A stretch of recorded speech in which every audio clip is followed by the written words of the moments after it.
उपदेश नसे हा कोणा, प्रेमळ हृद्गद विनम्र संवाद, साधक चरणी अर्पित संत कृपेचा पवित्र आस्वाद. आपल्याला काही साध्य करायचं आहे, मग साधनाचा प्रश्न आहे. त्याला साध्य करायचं नाही आहे. समजा एखाद्याला असं आहे की बाहेर पडलो आहे, एखादा फिरायला बाहेर पडतो, कुठं जायचं असं काही ठरलेलं नाही. जरा इकडे मोकळं वाटलं इकडे जाऊ, तिकडे मोकळं वाटतं, हा रस्ता मोकळा इकडे जाऊ, इकडे सिग्नल कमी तिकडे जाऊ, जात राहा. एक दिवस कधीतरी आयुष्य संपेलच. त्यांच्याशी आपल्याला काही कर्तव्य नाही आहे आणि नसावं, कारण आपल्या आयुष्याचा नाश होणार. आपल्याला ते नको. मग काहीतरी दिशा आहे, दिशा असलीच तर चुकीची का बरोबर हे ठरेल, पण दिशा नसलीच तर ती बदलतच असणार. त्यामुळे चूक बरोबरही ठरवता येणार नाही, कारण आता हे या दिशेने जाते, उद्या त्या दिशेने जातील. त्यामुळे ह्या अर्थाने यांच्या अशा तऱ्हेचं दिशाही नसणं हे बरोबर नाही. त्यावेळेला साध्य नाही, त्यामुळं साधनही नाही. आपण हे कशाच्या संदर्भात पहिला आपल्याला लक्षात असेल, साधन रहस्य जो विषय चालू होता गेल्या वेळेला ते मूळ नाही जमलं, पण कर्माचं मूळ साधन चालू होतं. त्याच्या अंतर्गत येणार जास्तीत जास्त आणि कर्म ओलांडू शकणार वेळेला एका मर्यादित अर्थाने म्हणतो तर ते साधन जर असेल आणि जे अनेकांना परिचित आहे, अनेक जण ते प्रत्यक्षात करतात आहेत, मी नाही म्हणत नाही, पण समजून घेऊन त्याचा खरा उपयोग किती लोकांना झाला असेल याविषयी शंका व्यक्त करावी असं साधन आहे. ते म्हणजे सेवा. अनेकांची कल्पना सेवेची खूप प्रकारची आहे. सेवा म्हणजे काय मनुष्य विचारलं तर तो जी यादी सांगेल ती अक्षरशः एक मोठी कर्मांची यादी ठरेल. ती कर्म सेवेत मोडतात, याबद्दल मला काय म्हणायचं नाही. पण सेवा हे साधन होऊ शकेल का, आणि साधन म्हणून ते आपलं साध्य आपल्याला साध्य करून देऊ शकेल का, हा इतका वाटतो एवढा सोपा प्रश्न नाही. तर त्या दृष्टीनं तो समजून घ्यावा असं मला वाटतं. ते सेवेचं साधन काय आपल्याकडे अत्यंत महत्त्वाचं. ते साधनं आपल्याकडे सुद्धा बरीच आहेत, म्हणजे त्या अर्थाने अगदी ढोबळ दोन तरी आहेत. त्यातलं अगदी प्राथमिक साधन आहे ते म्हणजे हे एखाद्याच्या सेवेत आहेत. म्हणजे काय करतात, शरीराने ते त्यांची सेवा करतात. देवाच्या सेवेत आहेत, काय पूजा करतात, अमुक करतात, काय जे करतात ते त्याला आपण सेवा म्हणतो. कुठल्याही प्रकारचं घ्या, त्याचं महत्त्वाचं साधन आपल्याकडचं हे शरीर आहे. तेव्हा शरीर आणि इकडे शरीर झिजवावे साधने महाराज म्हणले तसं शरीर हे महत्त्वाचं साधन, बरोबर. तर ते साधन करायचं सर्वात महत्त्वाचं आपल्याकडे असलेलं काही जर असेल तर ते शरीर आहे, आणि त्याचा फक्त विचार आजच्या थोडक्या मर्यादेमध्ये जो करता येईल तो करूया. त्यानं आपलं साध्य जे आहे तो भगवंत किंवा समाधान किंवा आपली शांती आपल्याला सध्या होईल का, हा समोर आपल्यासमोर प्रश्न आहे. सर्वसाधारण सेवा करणारा उधारून जाणार अशी एक कल्पना आहे. तो जाईलच असं नाही, की तिथली अडचण आहे. कारण असे सेवा करणारे खूप लोक आपण बघितलेत, ते कुठं गेले नाही. ते जसे होते थोडेफार इकडे तिकडे फरक झाला त्यांच्यात, पण बाकी काही त्यांच्या उद्धाराच्या दृष्टीनं फार लाभ. हे असं का आढळतं तर त्याचं कारण आपण फक्त आत्ता शरीरापुरता विचार करू. तर त्याच्यातल्या बाबतीत जर विचार केला तर याचा कुठल्याही साधनाचं जर काही मर्म शोधायचं असेल, रहस्य शोधायचं असेल तर त्याचा विचार पहिल्यांदा करायला पाहिजे. त्याच्यातलं मर्म म्हणजे रहस्य कोणतं आहे ते बघायला पाहिजे. आता याच साधनामध्ये संयमाचा संबंध आहे, त्याचा विचार करायला पाहिजे. याच साधनात त्यागाचा संबंध आहे, त्याचा विचार करायला पाहिजे. यामध्ये सावधानतेचा प्रश्न आहे, तो सुटला पाहिजे. कारण बेसावत सेवा ही शरीराचीच व्हायची, आपल्या त्यांची बाजूलाच राहायची. तर आणि ती सेवा होईलच असंही नाही. आज्ञापालनाचा संबंध आहे. एवढे अगदी ठळक दिसणारे संबंध असे खूप आहेत की जे ठळक दिसतात. तेव्हा हेच शरीर आपण प्रपंचातल्या म्हणजे सेवेला लावलं. म्हणजे काय केलं, माझ्या मनात भगवंतच फक्त प्राप्ती एवढंच त्याचं ध्येय आहे काय, आणि त्याच्यासाठी ते शरीर लावलेलं आहे काय, तर ते सेवा हे साधन झालं. शरीर हे सेवेसाठी वापरला आणि त्यातून भगवंत साध्य झाला, असा सरळ प्रवास आहे तसं म्हटलं तर. पण शरीर सेवेला लावल्यानंतर समजा प्रापंचिक गोष्टी जर मला मिळत असतील, किंवा त्यात जर माझं मन अडकलं समजा, किंवा मी त्यात अडकलो, किंवा शरीराने सुद्धा तिथे थांबलो जाऊन, तर एखाद वेळेला आपल्याला नुसत्या प्रपंचामध्ये शरीराने जे जमत नाही आहे ते सेवेच्या मार्गाने आपण साध्य करण्याचा हा प्रयत्न केला, दुसरं काही नाही. जी माझ्या कर्तृत्वाने मिळणार नाही ती प्रसिद्धी मला सेवेच्या मार्गाने मिळू शकते. कारण असं आहे, स्वतःचा प्रपंच करणाऱ्याची काही फार प्रसिद्धी होण्याची शक्यता नाही.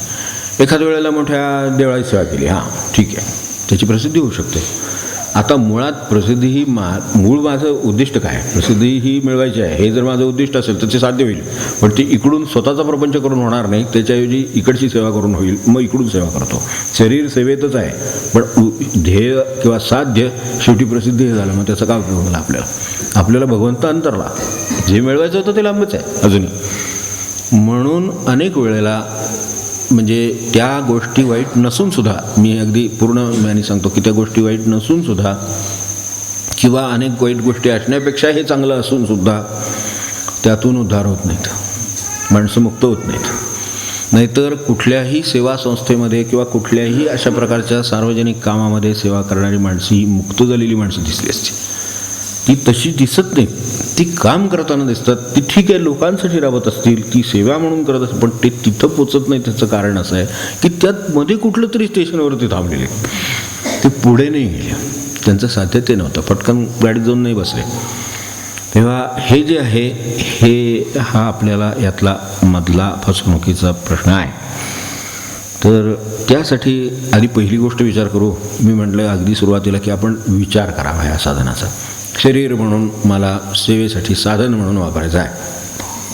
आधी हा आईवडिलांचा विचार आहे का मुळात, की शरीर देवाच्या सेवेसाठी किंवा उद्धारासाठी साधन म्हणून लावायचं आहे.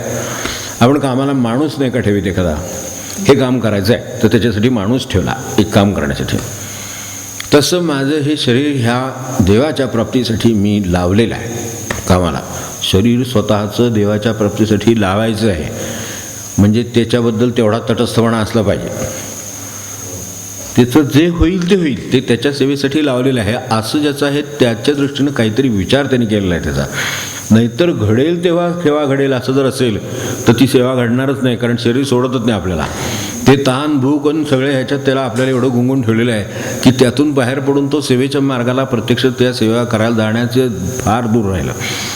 आपल्याला कल्पना असेल, आता जर हे आईवडिलांचं असेल तर त्यांच्याकडून काही घेऊन मग ते मुलांचं होण्याची शक्यता आहे, कारण शेवटी पहिला संस्कार तो होतो. हे त्या कामासाठी लावायचं आहे. आता ह्याच्यामधला फरक कसा आपल्यासमोर स्पष्ट करावा. मी अगदी सोप्या ह्याच्यात म्हणतो की ते देवासाठी लावलं ना, ठीक आहे, पण दोन गोष्टी घेऊ. घेऊ म्हणजे प्रत्यक्ष नाही, उदाहरणासाठी घेऊ. एक वडापाव आणायचा, कारण आता काय म्हणल्यावर माझ्या लक्षात आलं हे घेऊ म्हणून नाही चालणार, तर वडापाव आणायचं. त्यासाठी गाड्यावर आपण शरीर ते आणण्यासाठी लावलं. आपण आता शरीर लावण्याच्या भाषेमध्ये बोलतो आहोत. कामाला लावलं, वडापाव आणण्याच्या गाडीचं कामासाठी शरीर बाहेर पडलं आणि ते घेऊन येणार. तेव्हा तिथे गेल्यानंतर असं लक्षात आलं की ते बंद आहे, आज काय सुट्टी आहे. मग आता शरीर काय ठरवेल असा मी विचार करतो. शरीर असं ठरवेल की पुढचं आहे का बघूया, त्याच्या ती पुढे जाईल, म्हणजे बहुतेक करून जाईल असं मला वाटतं. पुढच्यावर जाईल, पुढचाही नाही मिळाला मग काय करेल, त्याच्या पुढच्यावर जाईल, कारण तो नक्की बंद नसतो. हे आणि विचार करेल परत. हे एखाद्या वेळेला गावाला जातात, मदत बंद ठेवतात, मदतची माणसं असतात नसतात. तर आपलं काय ठरलं आहे, म्हणजे कसं आहे ध्येय कसं ठरलेलं असतं बघा. आपलं काय ठरलेलं आहे ते जाईन तर घेऊनच जाईन, मग घेऊनच जाईन तर मग आणखीन एक गाडा पुढे जायला पाहिजे. त्यामुळे 1 किलोमीटर गेला तरीसुद्धा आपल्याला चालतं. मग ते शरीर त्या कामी लावलेलं आहे, त्यामुळे ते तिथेपर्यंत जाऊन ते घेऊन येणारच. मध्ये 2 ठिकाणी नाही लागलं तर तिसऱ्याला जाणार. 1 किलोमीटर नाही 1.5 किलोमीटर असेल ते जाणार आणि घेऊन येणार. समजा दुसऱ्या बाजूला हेच शरीर आपण देवाच्या कारणी लावलेलं आहे. आता वाड्याच्या कारणी लावलं ते काही देवाच्या कारणी लावलं नाही हे काही सांगायची गरज आहे असं मला काय वाटत नाही. नाहीतर आम्ही वडा खातो तो शेवटी शरीर रक्षणासाठी खातो, तेच शरीर आम्हाला शेवटी देवासाठी वापरायचं वगैरे असलं काही काय कोण करणार नाही अशी मी आशा करतो. तर त्यामुळं आता विचार करू क्षणभर हेच देवाच्या कामी लावायचं आहे. तर देवदर्शन आहे. ह्याच गाड्याच्या जवळ काही देवाचं देऊळ आहे, त्याच्याकडे आपण गेलो आणि तेही बंद आहे, दर्शन नाही. मग आता आज योग नाही.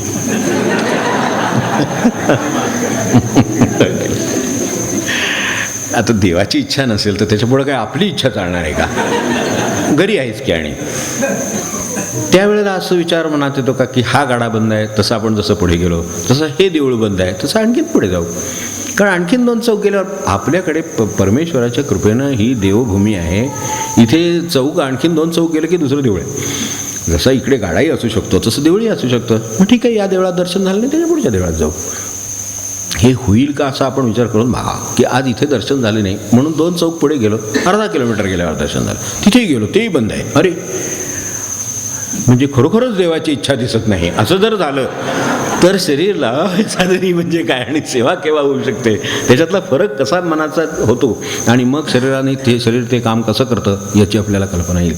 मग आपण तिथूनही पुढे जाणार आणि दर्शन झाल्याशिवाय येणार. तिथे कसं मग असे विचार केल्याशिवाय बाहेर पडलोच आहे, ते घेतल्याशिवाय येणार नाही. तसं दर्शन घेतल्याशिवाय येणार नाही असं काही आहे का?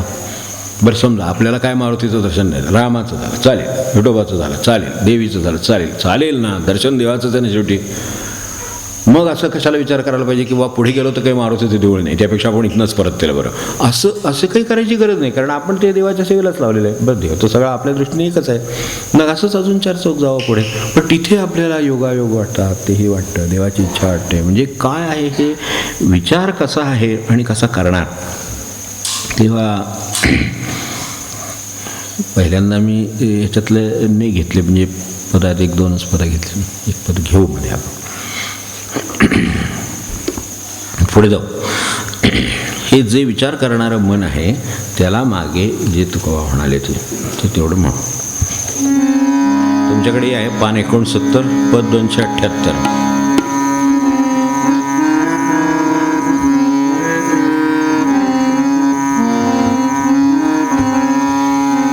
हरीच्या जागरणा जागरणा जाता करे नये मना. हरीच्या जागरणा जागरणा जाता करे नये मना.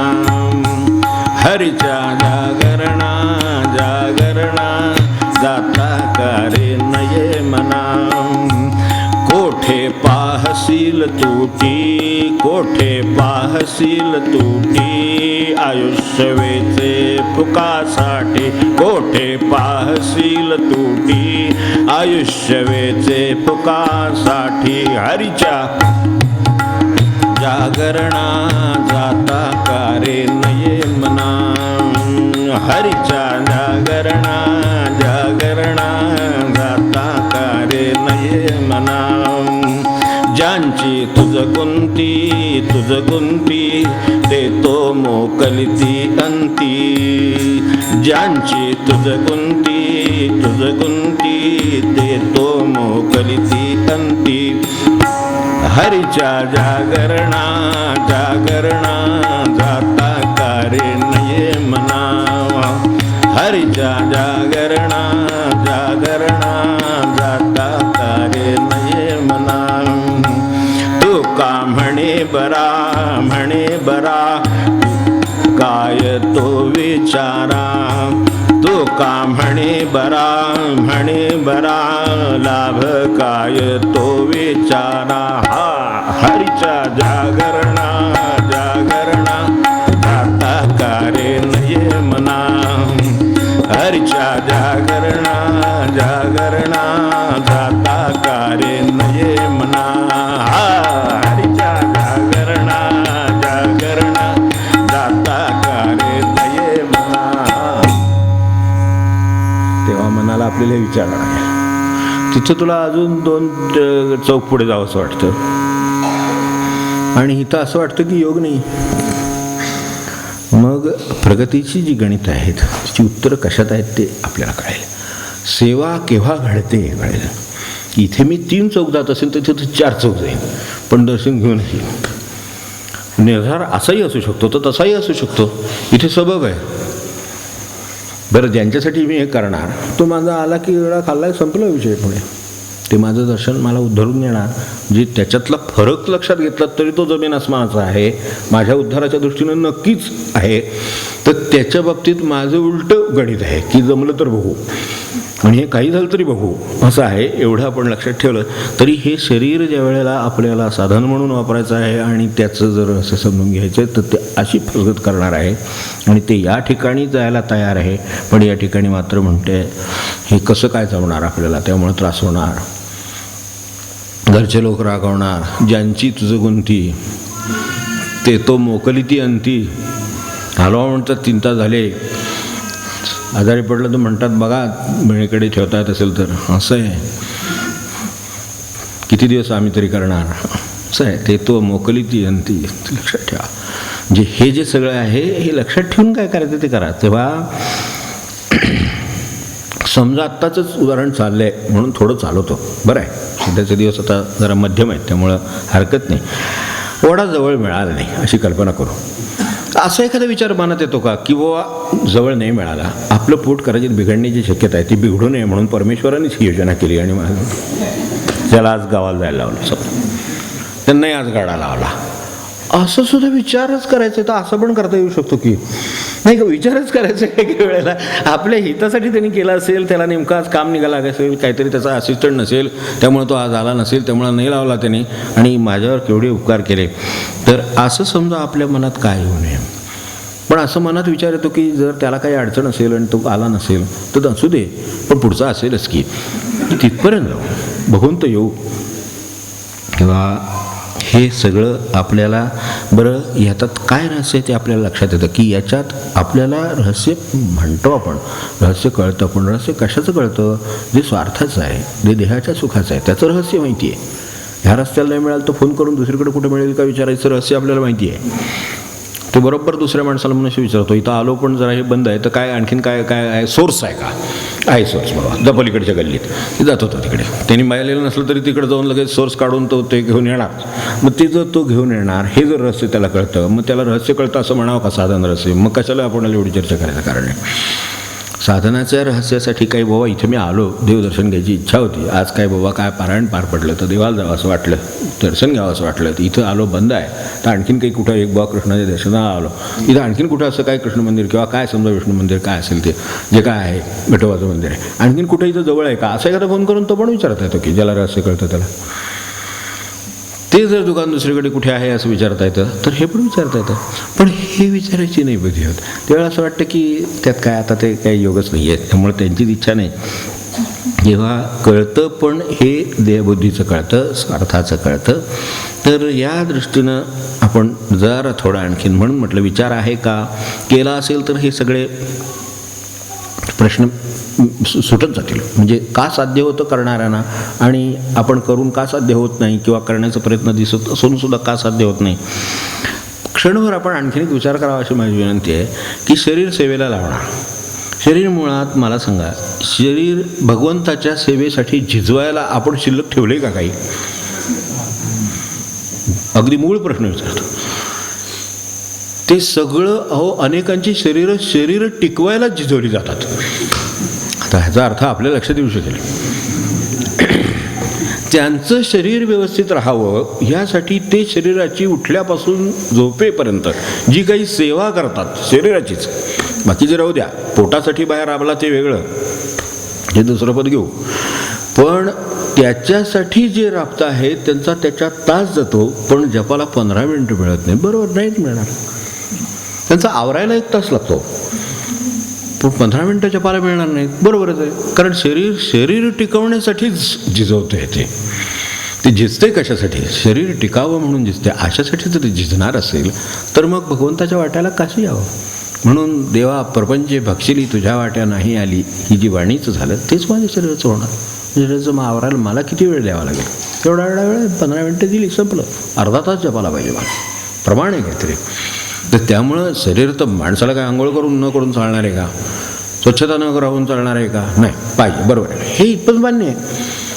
पण त्यांनी त्याच्यासाठी किती वेळ द्यावा आणि किती साधनं वापरावेत आणि किती खर्च करावा ह्याला काही मर्यादा आहे का, काही मर्यादा नाही. कारण बाहेर सगळी दुकानं भरलेलीच आहेत, हळाल तेवढं थोडं आहे. त्यामुळं आपण असं, हे एक बाजू ही अगदी बेसिक. आणि दुसरी ती त्याला आपल्याला पर्याय नाही. आता जी माणसं नोकरी चाकरीत आहेत म्हणजे ह्या पोटासाठी करावं लागतं, तेही मला मान्य आहे की त्या बाजूनी दुसऱ्या बाजूनी शरीर अडकलेलंच आहे, खातच आहे ते.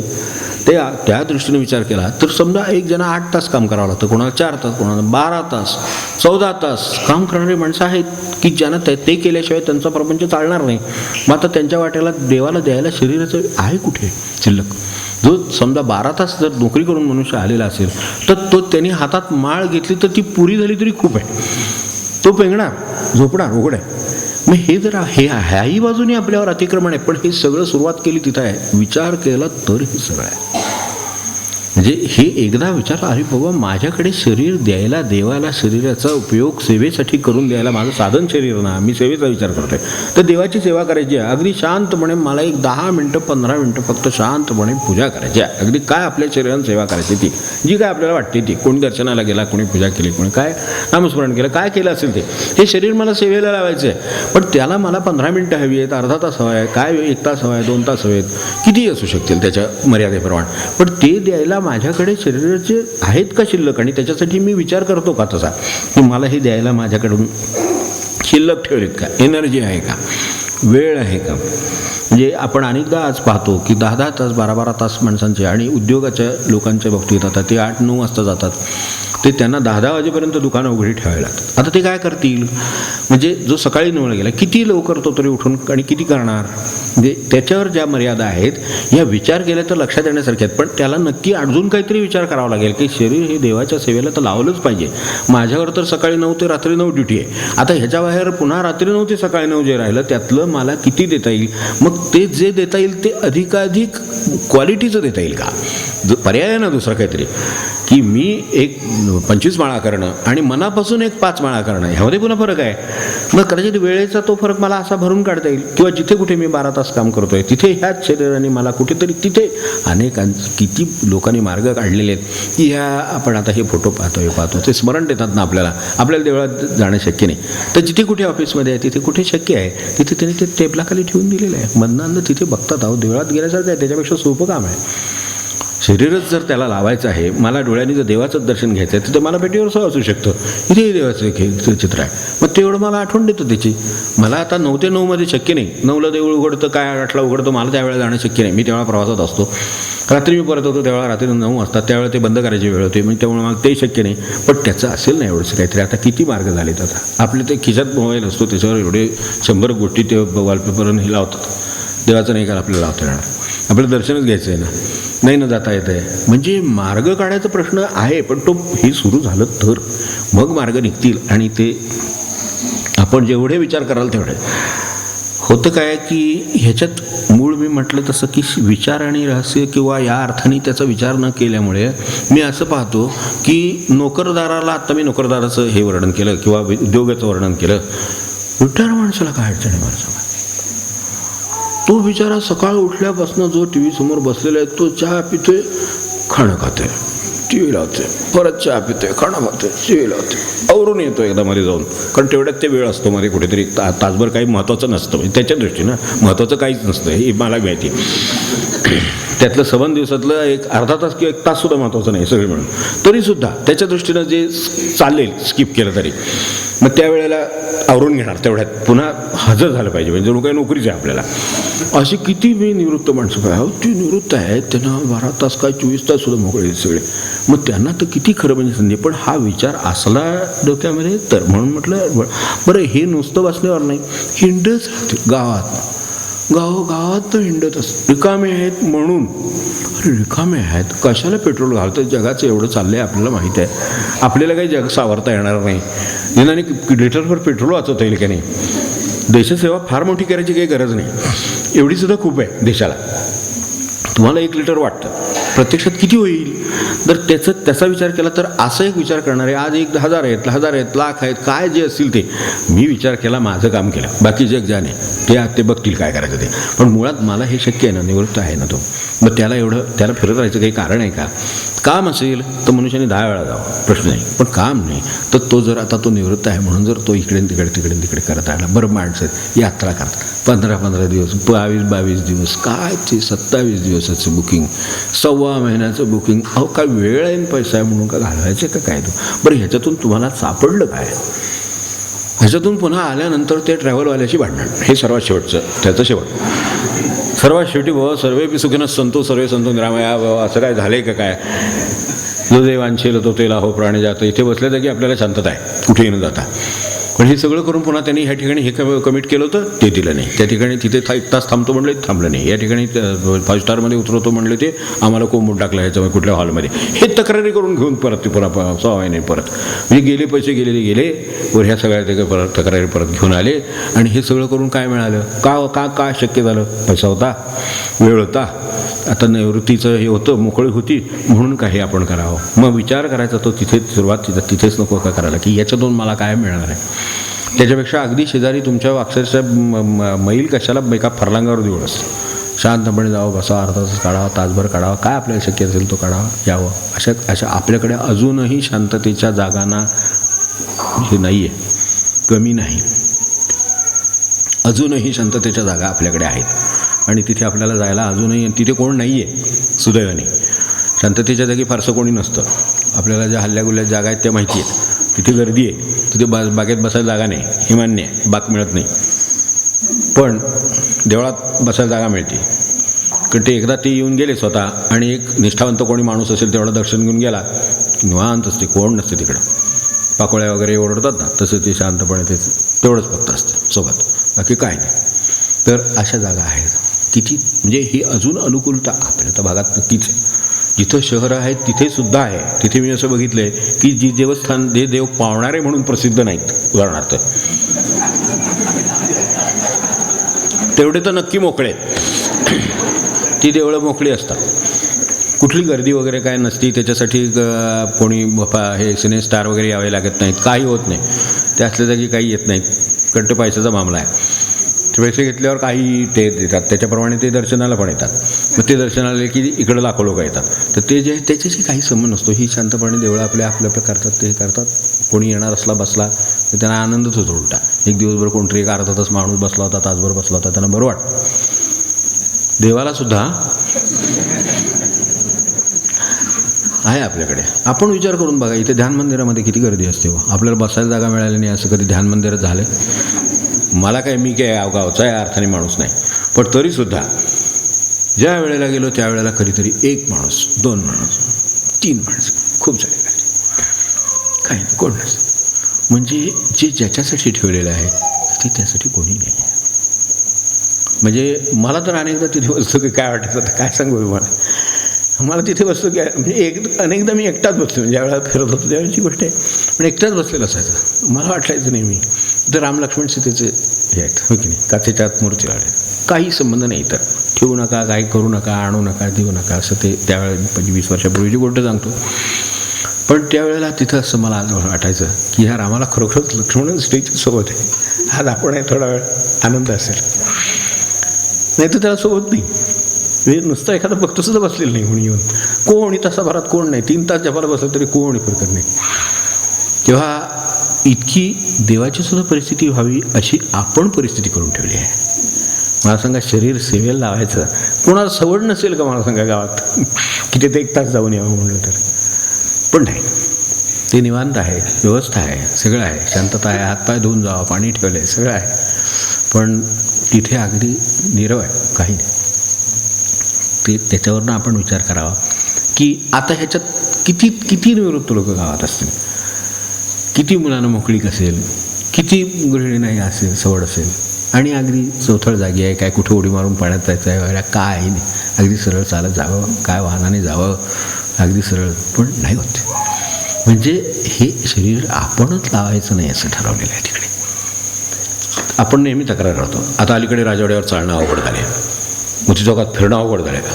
तिकडं काही फिरणं वगैरे अवघड झालं का? कुणा आता डोकावलं तर आत कोण दिसत नाही अशी परिस्थिती आहे.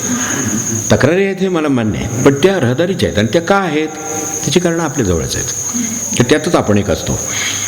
आपल्यामुळेही दुसऱ्याला चालणं अवघड होत असतं, वाहन चालवणं अवघड होत असतं. ते काहीतरी आकारमान आपल्याला आहे ना, तर त्याच्यामुळे इतरांना सुद्धा त्रास होतोच आहे ना. तर ते तिथं आहे, इथं नाही आहे. इथं शांत आहे. मला म्हणेल वा वा बरं झालं आला असते, बरेच दिवसांनी आला भेटला बस. तेव्हा इथे कृपा होण्याची एवढ्या शरीराचा उपयोग करून घेण्याची शक्यता आहे. तर असं जर विचार केला तर लक्षात येईल की हे असं काय आहे. आणि ज्यांच्या मागं हे लागलं आहे ना, त्यांचं मला काय म्हणायचं नाही. आपण खूप दिवसात पद घेतलं नाही, मी ती आधी घेणार होतो पण मध्ये घ्यावं म्हणून ठेवलं. तर यात सुद्धा आपला दृष्टिकोन जास्त कारणीभूत आहे असं माझ्या लक्षात आलं. माझ्या मागे नोकरी लागली, बरोबर, किती तास लागली? 12 तास लागली. खरोखरच गरज आहे का 12 तास नोकरी करण्याची? ह्याचा पण विचार करण्याची गरज आहे. मला खरोखरच ती गरज आहे का? मला इथे एवढं मिळतं, त्याच्यापेक्षा तिथे तेवढं मिळतं, म्हणून मी 10च्या ऐवजी 12 तासाच्या ठिकाणी गेलेलो आहे. आता जो तुम्हाला एवढ्याच्या ऐवजी तेवढं देणार आहे, तो तुमच्याकडून 10 तासाच्या ऐवजी 12 तास काम करून घेणारच, ठरलेलंच आहे. त्याला 8 तासाची पण नोकरी मिळू शकते. त्याचा जो प्रपंच आहे तो कदाचित त्या 6 तासाच्या 8-7 तासाच्या नोकरीनुसार चालू शकतो. पण त्याला ते आवडते कुठं? कारण वाटतंय असं की हे सगळं याच्यावर चालणार, भगवंतावर काही नाही चालणार. आपला श्वास चालतो की जो अडकला तर माहिती आहे आपल्याला काय होतं ते, तो ज्याच्यावर चालतो तर त्याच्यावर ते बाकीचं नाही का चालणार. पण झालं एक असं की हे सगळं आपण खूप दिवसात म्हटलं नाही, 2 पदात मध्ये घ्यावे असं विचार होता म्हणून ते ठेवले 4 आहे.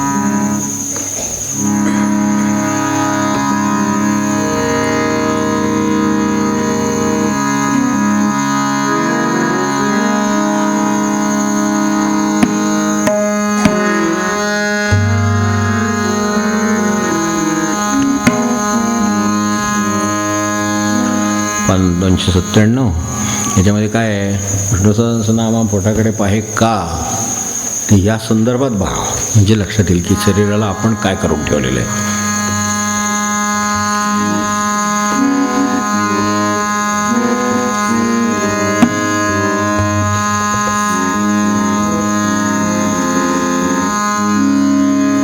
साधू संगी गोष्टी सांगून दे, साधू संगी शरीर अवेलेबल आहे म्हणू नका, त्याला आपण काय मानलंय ते पुढे आहे. साधू संगी गोष्टी सांगून दे, तवर पोट लागले से पाठी, तवर पोट लागले से पाठी, पोट माझे माता, पोट माझा पिता, पोट माझी माता, पोट माझा पिता, पोटाने ही चिंता लावी रे, पोटाने ही चिंता लावी रे, विटवर पोट लागले से पाठी, विटवर पोट लागले से पाठी, पोट माझा बंधू, पोट माझी बहीण, पोट माझा बंधू, पोट माझी बहीण, पोटाने हे दैन्य मांडले से, पोटाने हे दैन्य मांडले से, विटवर पोट लागले से पाठी, विटवर पोट लागले से पाठी, विष्णुदास नामा पोटाकडे पाहे, विष्णुदास नामा पोटाकडे पाहे, अजून किती ठाय हिंडवीसे, अजून किती ठाये हिंडरी सेविता पोट लागलेसे पाठी वितभर पोट लागलेसे पाठी साधू संगी गोष्टी सांगून देई साधू संगी गोष्टी सांगून देई वितभर पोट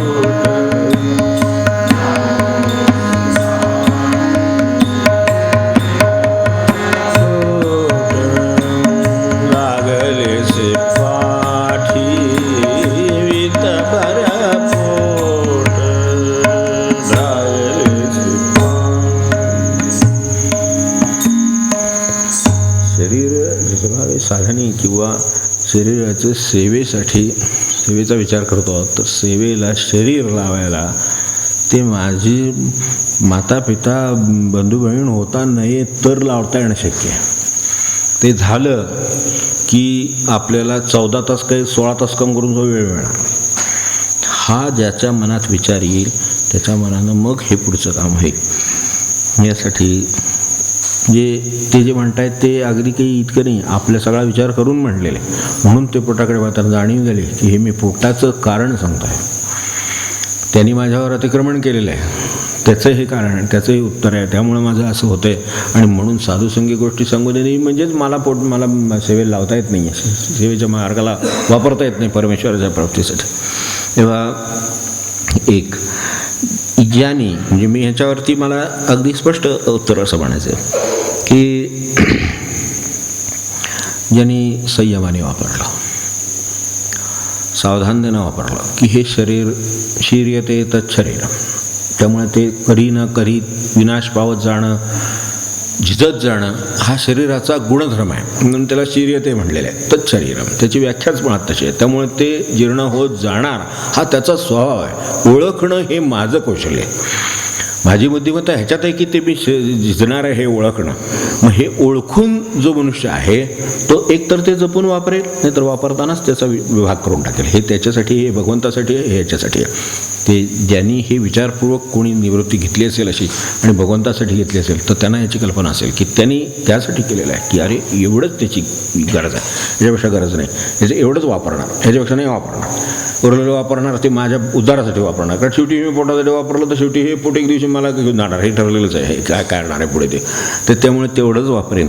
त्यामुळं सावधानता आहे, संयम आहे, त्यासाठी अभ्यास आहे. अगदी गुरुची आज्ञा आहे. आपल्याकडे आज्ञेनं नोकऱ्या सोडून आलेले लोक आहेत. आज्ञा सांगितल्या, केली आहे म्हणून सोडली, बाकी माहीत नाही. त्यांच्या निष्ठेचा भाग आहे किंवा भगवंताची इच्छा आहे, काय असेल त्यानुसार ती केलेली आहेत नाही. तर ज्यांनी, मी साध्या भाषेत एवढंच म्हणतो की शरीराने जी ही अवस्था केली, माता पिता बंधू बहीण सगळं करून जे पोटाने आपल्या डोक्यावर बसलेलं आहे, शरीर जे आपल्या डोक्यावर बसलेलं आहे ते शरीर खाली ठेवून त्याला ज्यांनी कुंपणं घातली आहेत त्यांचीच शरीर सेवेला लागू शकतील.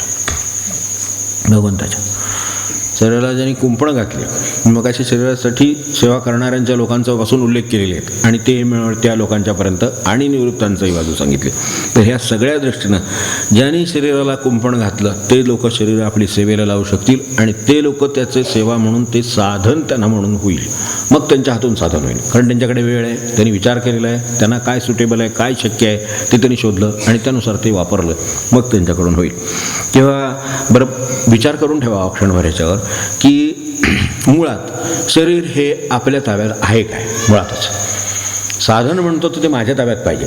समजा एक झाड तोडायचं आहे, ते काय कुऱ्हाड आहे, काय कोयता आहे, तर हे माझ्या हातातलं साधन आहे, ते माझ्या हातात असेल आणि योग्य पद्धतीनं वापरता येत असेल तर मी ती फांदीसुद्धा तोडायला शक्य आहे. पण ती फांदी मला जर ते वापरता येत नसेल किंवा ते साधन माझ्या हातात नसेल, ते दुसऱ्याचं असेल तर मला ते वापरतो म्हणे मला आत्ता काम आहे, ते नाही दिलं आपल्याला वापरायला. तर हे जसं साध्या एखाद्या वस्तूच्या बाबतीत होऊ शकतं. मला आत्ता कुऱ्हाडीची काय कोयत्याची गरज आहे, पण त्याला आत्ता त्याची पण त्याला पण गरज आहे, ते त्याचं आहे, मग तो नाही वापरू देत. हे आपल्या साध्या बाबतीत होतं. शरीर आपल्या ताब्यात आहे काय मुळात, मी ते वापरू शकतो का मला पाहिजे तसं. बरं ह्याचे किती प्रकार असतील मी बघितलं की ते मुळात आपल्या ताब्यात नाही याचा एका क्षणात माणसाला अनुभव येतो. म्हणजे आत्ता तो म्हणतो मी रनिंग करीन, दुसऱ्या क्षणी ठेच लागून जागेवर बसतो. रनिंग करीन म्हणतो, पॅरालिटिक होतो आणि जागेवर बसतो. हे किती प्रकारचे अनुभव आपण किती लोकांच्या ठिकाणी बघत असताना आपण त्याच्यावर आपला ताबा आहे आणि हुकमत आहे अशा पिका भ्रमात राहू तर आपण हे साधन वापरूच शकणार नाही. सेवेचं तर पुढे लांब राहिलं. आपण हे लक्षात ठेवून राहावं की हे काळाचं साधन आहे. आता हे आहे तर त्याच्या सत्ता काळाची आहे त्याच्यात. त्याला ज्या दिवशी त्याचं काय करायचं असेल त्या दिवशी तो करणार. आपण कोणी राजा असा नाहीतर रंक असा त्याच्याशी त्याचा काय संबंध नाही. त्याला ज्या दिवशी त्याचं आपण बघतो उठल्यानंतर लक्षात आज उठता येत नाही आहे. म्हणजे काय ते कोणाच्या ताब्यात आहे? ते ज्याच्या ताब्यात आहे त्याला जसं ठेवायचं तसं ठेवील. त्यांनी आज मला कार्यक्षम ठेवलं तर मी जास्तीत जास्त उरकून घेईन. देवाचं काम आहे, माझ्या सेवेचं काम आहे, मी उरकून घेईन. पोटाचं काम मला करावं लागेल, ते मलाही मान्य. त्याच्याशिवाय ते हे काही काम करता येणार नाही. पण ते तेवढंच करीन जेवढं त्याला स्थान आहे. हे ज्यांनी ओळखले आहे त्यांच्या हातून ही सेवा, ही शरीराची मार्गाने सेवा होऊ शकेल. आता शरीर काळाच्या ताब्यात आहे हेच जर लक्षात आलं नसेल किंवा विचार केला गेला नसेल तर मग तुम्ही विचार करा. क्षणभर मी 4-5 गोष्टी आपल्याला सांगतो. एक दिवसभर समजा आपण आळसात माणसं पडून असतो. बघितले खूप माणसं अशी असतात. दिवसभर ते लोळतच असतं निवांत आपलं. असा दिवस गेला. कसा दिवस गेला, आज काय केलं काय नाही, निवांत होतो म्हणे. निवांत होता. अरे एक दिवस मिळाला आहे आणि तुमचा तो अशा तऱ्हेने गेलेला आहे तर एक दिवस आयुष्यातला आपल्याला परत 1 तास मिळत नाही आहे आणि तो निवांत गेला. ह्या म्हणण्याला काय अर्थ आहे? एक वेळ काहीतरी मी म्हणतो अनप्रोडक्टिव्ह नाही तर प्रोडक्टिव्ह, काय तुम्ही केलं असेल ते केलं असेल, पण काहीतरी केलेलं आहे निर्माण, त्याच्यासाठी वापरला का तर आळसात घालवणारे लोक आहेत, लोळत घालवणारे लोक आहेत. नोकरीत तर जातोच आहे, त्याला काही इलाज नाही. फिरण्यात जातोय, आजचा दिवस गप्पात गेला, जाऊ दे, माझं काय म्हणणं नाही. पण त्याच्या आधी 8 दिवस काम केलं होतं का तर आजचा दिवस गप्पात गेला, ठीक आहे. तो गप्पात जातो. म्हणजे किती प्रकाराने जातो बघतो. फिरण्यात जातो, मी मग काय सांगितलं तसं निरुद्देश तर तसं जातो. हे सगळं आपल्याला चालतं. लोकांचा नेटवर दिवस जातो. सकाळी उजाडले लावलेलं आहे, नेटवर एकदा गेलेले गेले गेले गेले गेले कुठेतरी गेले, काय बघत गेले आणि नंतर संध्याकाळ झाली. मग आता डोळे दुखायला लागले म्हणून मग मोकळ्या हवेत फिरून येणं. म्हणजे हेही गेला वेळ, आता तोही गेला. कारण मोकळ्या हवेत ते काय बघायला जाणार आहे, ते काय दर्शनाला जाणार आहे थोडे देवाच्या. त्यामुळं हे माहीतच आहे पुढे ह्याच्यानंतर काय होणार. तेव्हा हे काही आणि त्यातूनही काही पुन्हा म्हणजे अजूनही प्युरिटीचं काम आहे, समाजसेवा वगैरे आहे. त्याच्यातही काही लोक संध्याकाळी मी 1 तास सेवेला जातात, चांगली गोष्ट आहे. 1 तास सेवेला जाते त्याच्यापेक्षा बरं आहे. पण 1 तास जात आहेत, आपल्याकडे 23 तास होत्या. आणि जी सेवा केली तिचं पुढचा विचार करायचाच आहे. अजूनही त्या सेवेचं पुढे काय होणार हा विचार करायचाच आहे. ती कोणत्या भावनेने झाली तो विचार करायचाच आहे. मला एवढंच म्हणायचं आहे, ज्यांनी आळसात लोळत अगदी दिवस घालवला आणि ज्यांनी अगदी तथाकथित अगदी म्हणू किंवा खरी म्हणू अगदी समाजसेवा केली त्याचाही दिवस गेला. शेवटी दिवस हा तुम्ही काहीही केलं तरी गेलाच. जी सेवा मी त्या शरीराने करणार त्या शरीराचा फक्त विचार करतो आहोत तर त्याच्या बाबतीत मी सावधान असो नसो, मी आळसात असो कामात असो, दिवस हा गेला तो गेलाच. त्यामुळं ह्याचं एवढ्याचं भान आलं तरीसुद्धा मला सांगा की एक उदाहरण म्हणून फक्त शेवट सांगतो, थांबतो. आज आता हा विषय नाही पुरवणार, मान्य शरीराचं सुद्धा नाही व्हायचं, पण ठीक आहे. क्षणभर एक उदाहरण म्हणून आपल्यासमोर असं ठेवतो की आपल्याकडे अजूनही ह्याच्यावर रोजंदारीवर काम करण्याची पद्धत आहे. आपल्या बागेसाठी असेल, याच्यासाठी असेल, कामांसाठी असेल तर रोजंदारीवर आजही बाबा आज शेतीच्या कामात असेल की आज काम आहे, हजेरीवर काम करण्याची आजही पद्धत आहे. 300 रुपये हजेरी आहे, 200 रुपये हजेरी आपण बघतो. तर 200 रुपये हजेरी आहे किंवा 300 रुपये हजेरी आहे. पुरुषाचा आज मजुरी बाबा 300 रुपये दिवसाला आहे. तो दिवसभर कामाला बोलवा, 300 रुपये संध्याकाळी द्या, काय चहा पाणी असेल द्या, जातो. तर हे आपल्याकडे समजा कामाचं आजचं काय मजुरीचं दर असेल तो. अगदी आपण 100चा काळ बघितले, 50चं बघितलं, 40चं बघितलं, 300चंही बघितलं. तर हे जे काय आहे तो 300 रुपये घेणार, सकाळी काय 10 वाजता येणार, संध्याकाळी निघून जाणार, जाताना 300 रुपये घेऊन जाणार. उद्या जर तो समजा आपल्याला असं म्हणाला की मी इथे येवो, मी बसून राहो, मी काम करो, काम न करो, चुकीचं काम करो, संध्याकाळी 300 रुपये घेऊन जाणार. आपल्याला हे पटेल तरी का नाही? आपल्याला पुन्हा त्याला काही संधी देण्याची अगदी उत्सुकता निर्माण होईल का, सकाळी केव्हा आहे येतोय असं. पण काळ आळसात गेलो तरी दिवस घेऊन जाणार. हा आळसात राहिला संध्याकाळी पगार नाही देणार आपण. इथे हातात आहे काहीतरी, इथे हातात नाही. आळस राहिलो तरी जाणार. म्हणजे तो म्हणतो तुझा दिवस मी घेऊन जाणारच. तू आळसात घालव म्हणजे निरुद्योगात घालव. काम नाही केलं तरी 300 रुपये पाहिजेत. आणि काम केलं तरी 300 रुपये पाहिजेत, इतका फरक आहे हा. आपल्या लक्षात आला की आपल्या दिवसाचं प्रमाण बदलेल असं मी आशा करतो. आणि हेच यांचं संतांचं काम असतं. ते करतात म्हणून आपल्याला ह्या सगळ्याचे काहीतरी ऋण असतं की त्यांनी हे जिथे जाणवून दिलं, कधीतरी मी म्हणतो 15व्या वर्षी जाणून दिलं तर 25व्या वर्षी दिलं, त्याला काय फार मोठा काही नाही. ज्या ठिकाणी सावध झाला तिथं चालायला लागला, बस ज्याच्या तवी सभ्याला, तर तसं तो चालायला लागला तरी चालेल. तर तो अशा तऱ्हेनं एकदा त्याच्या शरीराकडे पाहिल तरी ह्याचा मला काय वापर करता येणं शक्य आहे, माझ्याकडे आत्ता काय वापर आहे, मला ते सेवेला लावता येईल का, आणि त्याच्यातलं कोणत्या वेळी लावता येईल, कोणत्या वेळी आत्तापर्यंत प्रयत्न केले होते, त्याचं काय उपयोग झाला, काय आणखीन करता येण्यासारखं आहे, हे सगळं केव्हा शक्य आहे. मी अगदी सुरुवात विचारावरून साधारणतेवरून केली. आपण पुढे आणखीन विचार करू, काय राहिलं असेल ते पुढच्या वेळेला बघू. मध्ये म्हणूया थांब.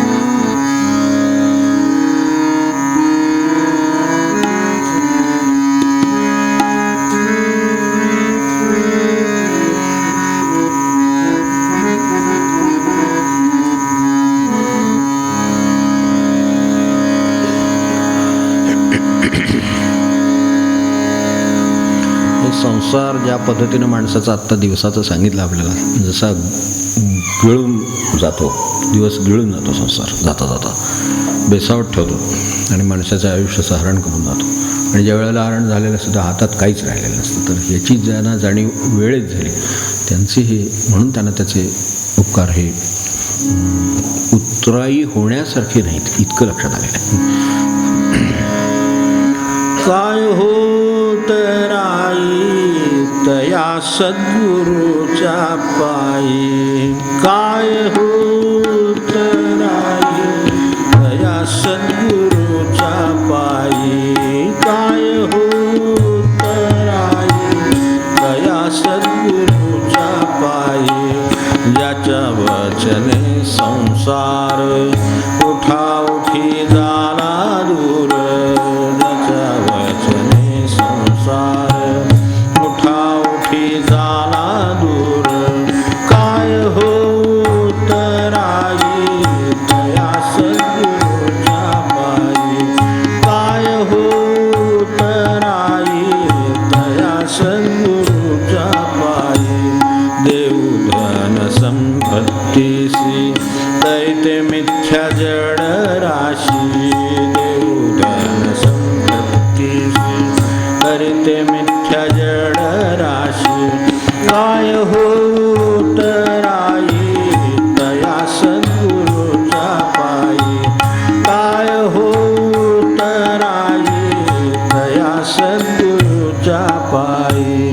देह करावा अर्पण तरी तो नाशवंत जाण, देह करावा अर्पण तरी तो नाशवंत जाण. काय होत राई तया सद्गुरूच्या पायी, काय होत राई तया सद्गुरूच्या पायी. निरंजन मणी पार करू आता नमस्कार, निरंजन मणी पार करू आता नमस्कार. काय होत राई तया सद्गुरूच्या पायी, काय होत राई तया सद्गुरूच्या पायी, काय होत राई तया सद्गुरूच्या पायी. जानकी जीवन स्मरण